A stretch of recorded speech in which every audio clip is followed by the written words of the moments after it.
Susie. Hello, lovely viewers. Welcome to my channel. I am Anna. Hope your day is so well. If you like the video, don't forget to subscribe to the channel. It's a new day on Bachelor in Paradise Season 10. The men now hold the power, and they intend to explore their options. Despite receiving a rose from Zoe last week, Brian is pulling away and preparing to connect with whichever woman arrives next. Enter two new ladies, Ali Jo and Parisa from Grant's season of The Bachelor. They arrive via jet ski, and the boys are thrilled to see them. Brian immediately sets his sights on Parisa. Paradise bartenders Wells Adams and Hannah Brown introduce a chemistry test, which is a new addition to Bachelor in Paradise. Each contestant gets to swipe through the Kiss and Don't Tell app, choosing which castmates they'd secretly like to meet in the kissing booth. If both parties swipe on each other, they'll meet in a kissing booth. Here's a sentence you won't catch me saying often. I agree with Wells. On day 4 in Paradise, you should be kissing every single person there. Spencer and Jess are all but locked in by episode 2, kissing only each other. Jonathan kisses both new girls and his current connection Alex and her best friend Bailey. Brian shares a passionate kiss with Zoe and pretends to leave when they're done, but circles back in secret to kiss Parisa. Jeremy and Bailey are currently coupled up. Jeremy has also swiped on 3 other girls because he wants to explore every possibility. No one but Bailey shows up to kiss him. Lexi and Justin only swiped on each other, and they share an awkward kiss. Finally, it's Dale's turn. He kisses his current partner Kat, but he also gets a turn with Alex, Ali Jo and Zoe. New girls Parisa and Ali Jo came in with date cards. Zoe has pulled Brian to express that she feels ignored and disrespected by him, and just as things get heated, Parisa interrupts to ask Brian on her date. Ali Jo asks Jonathan on her date, and they all head out for game night at a club, hosted by Wells. Though it seems to be a dead end for Jonathan and Ali Jo, Parisa and Brian are quickly developing a physical and emotional connection. When they all return, Brian has all but forgotten about Zoe, flirting with Parisa right in her face. Meanwhile, Jill Chin and Susie Evans make their Paradise entrances. Susie and her ex-boyfriend Justin immediately clear the air. They broke up amicably and, though it may be a bit awkward, they wanted to coexist. He's currently in a couple with Lexi, who feels anxious about unresolved feelings between Justin and Susie, who had only broken up 4 months prior. Justin and Susie agreed long ago that they would always look out for each other, and that won't change here. The next morning, Susie pulls Lexi right away to give her blessing. Susie and Justin have moved on, and she doesn't want their previous relationship to prevent Lexi from exploring with him. Lexi needed this to feel comfortable moving forward.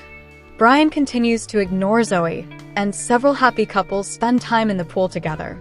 Host Jesse Palmer stops in to announce a rose ceremony later tonight, to welcome Susie and Jill and give them date cards. They'll have the morning to decide which boys they'd like to take, and after hitting it off the previous night, Susie wastes no time asking Jeremy on her date. He checks in with his current partner, Bailey, who is completely confident in their connection, and encourages him to go on the date. Jill hasn't found any promising prospects on the beach yet, so she asks Jonathan to join her on her date as a friend. Jeremy and Susie walk the beach, jet ski in the ocean, and then lay out and sip champagne. Susie is pleasantly surprised by their connection, and they share a kiss. Hill and Jonathan head up to the presidential suite, make cocktails, and play a game of Twister. They're surprised to find they have a bit of a spark, and they share a kiss. Jill plans to leave the door open if Jonathan wants to pursue her. Jesse arrives to begin the night's rose ceremony. Spencer gives the first rose of the night to Jess, who he's been locked in with from day 1. Though Dale has been exploring connections with Kat and Alex, he gives his rose to Kat, with whom he has a strong relationship. Jeremy wishes he could keep exploring with Bailey and Susie, but ultimately he chooses Bailey, which leaves Susie vulnerable to elimination. Unsurprisingly, Brian gives his rose to Parisa, and the other contestants note he may be here for the wrong reasons. Jonathan's rose goes to Alex. It's Justin's turn to give out the final rose. Lexi, Jill, Susie, and Zoe remain, but Justin can only keep one of them in the game. To the surprise of his castmates, Justin chooses to forego his romantic connection and give ex-girlfriend Susie his rose to save her spot in Paradise. A very emotional Susie rejects his offer. She doesn't want him to sacrifice his place on the show for her and would have been fine with being eliminated. Justin walks out of the rose ceremony, followed closely by producers. Susie goes to talk to him. She knows he's just trying to do the right thing. The other contestants are speechless. Lexi storms out, done with the whole thing, and we're left on a cliffhanger. Is Lexi leaving? What will be the fate of Justin and Susie? Next week, we'll see the conclusion of this dramatic rose ceremony, and the Goldens will storm the beaches of paradise. Things are heating up in Bachelor in Paradise, and one couple has the entire beach and the fandom buzzing. Zoe and Brian's unexpected connection has turned into one of the most talked about romances of the season. But is their love real, or is it just another paradise fling that fizzles out once the cameras stop rolling? When Zoe first walked onto the beach, no one could have predicted the ripple effect her entrance would have. Confident, calm, and effortlessly charming, Zoe had several of the guys vying for her attention within the first few hours. But Brian, known for keeping a low profile early on, surprised everyone when he made a bold move and asked her out the moment her date card dropped. Their first date, an intimate candlelit dinner under the stars, was filled with genuine laughter, deep conversation, and flirtation that didn't feel forced.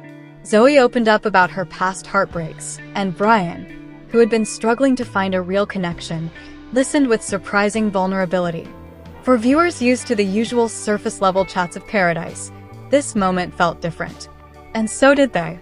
Back on the beach, it didn't take long for people to notice. Overnight, Brian and Zoe were inseparable. Morning yoga, shared breakfast plates, ocean swims. These two were living in their own little romantic bubble, and the cameras caught every moment. Contestants who once thought Brian lacked spark were now watching him come alive, and Zoe? She seemed to glow around him. But with every love story in paradise, there's always a test. That test came in the form of a new arrival, Sierra. She came in with her eyes on Brian and wasted no time pulling him aside. For the first time since he met Zoe, Brian looked torn. He didn't jump at Sierra's offer, but he didn't shut it down either.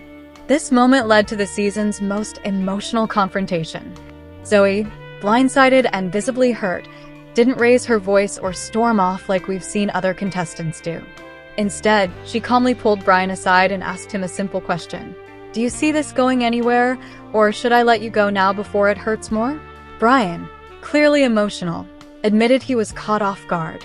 He reassured Zoe that what they had was real, but he also confessed that the nature of paradise made him second-guess everything. That honesty, while raw, earned him respect from fans, but also raised questions. Is he truly ready for commitment, or is he playing the game? Despite the bump in the road, Zoe and Brian chose to continue their journey together. In the days that followed, they seemed more connected than ever. Whether it was sharing secrets on the daybeds or stealing kisses by the bonfire, their bond looked stronger and deeper than before. Off-camera sources have also hinted at something surprising. Unlike most paradise couples who lose steam once filming ends, Zoe and Brian reportedly stayed in close contact after the show. There are even rumors they've been spotted together in New York and Chicago, enjoying low-key weekends away from the spotlight. Fans are divided. Some are calling Zoe and Brian this season's golden couple, mature, steady, and refreshingly real.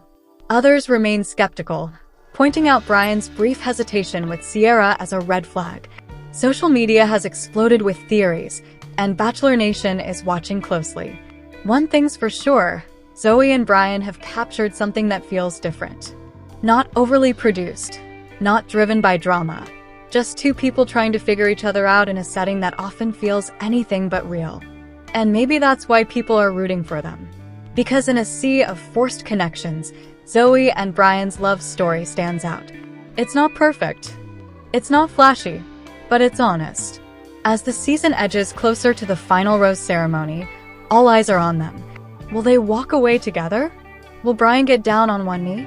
Or will paradise, like it so often does, prove too much? We're wrapping up here for today, but the excitement of trending gossip doesn't stop here. We'll be back with new surprises very soon. So stay tuned and don't forget to subscribe.